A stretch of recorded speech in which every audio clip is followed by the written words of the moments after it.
Au cœur du département d'Atigouakro, à quelques encablures de Yamoussoukro, la capitale politique de Côte d'Ivoire, s'étend la ferme écologique du Bélier. Cet espace imposant de 90 hectares, situé à proximité de la forêt, est en grande partie dédié à l'aquaculture et à l'élevage.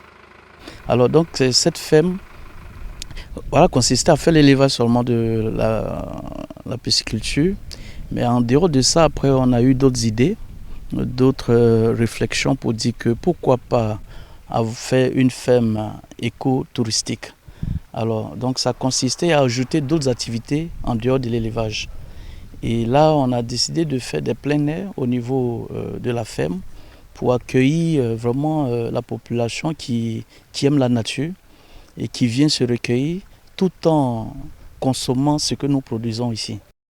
L'une des caractéristiques marquantes de cette ferme est son vaste espace piscicole, couvrant 19 hectares avec 33 étangs exploitables sur les 63 disponibles. Ces étangs abritent une variété de poissons, notamment les mâchoirons et les tilapias, parmi lesquels plusieurs spécimens. On a une souche qui vient de la Thaïlande, qu'on appelle les tilapias rouges. On a une souche brésilienne et on a une souche boaké. Et tout ça, on a ça sur la ferme. Et en plus, on a l'autre espèce qu'on appelle le mâchoiron, voilà, qui est très prisé aussi en Côte d'Ivoire et qui se vend cher en Côte d'Ivoire. C'est un véritable bassin de production avec une capacité d'environ 10 tonnes par semestre. Au cours de notre visite, nous avons pu explorer les étangs, mais aussi les appâts de production. Ici, nous avons, pour le sexe ratio, nous avons un mâle pour 3. Et on peut aller au-delà, souvent on va un mâle pour 4.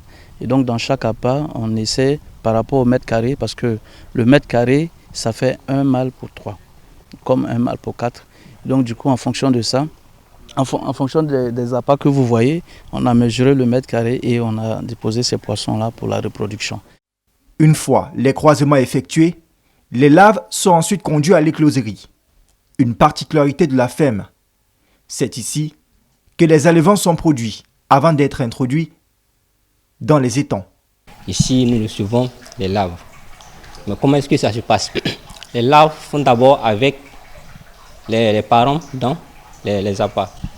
14 jours après, on récolte ces larves-là et on vient à l'écloserie. Ici, on nourrit ces larves avec un aliment spécial qu'on appelle l'aliment farineux. Maintenant, 14 choses, qu'on appelle ça 21 jours après, ces larves sont ressorties et on les envoie dans les bacs dehors. Voilà, c'est comme ça un peu qu'on fait la reproduction. Au-delà de la pisciculture, la ferme s'est investie dans d'autres projets d'élevage, notamment avec près de 110 bovins et une ferme de porc en projection. Ici, d'autres projets agricoles, dont celui de 2 hectares d'oignons, sont également en phase terminale.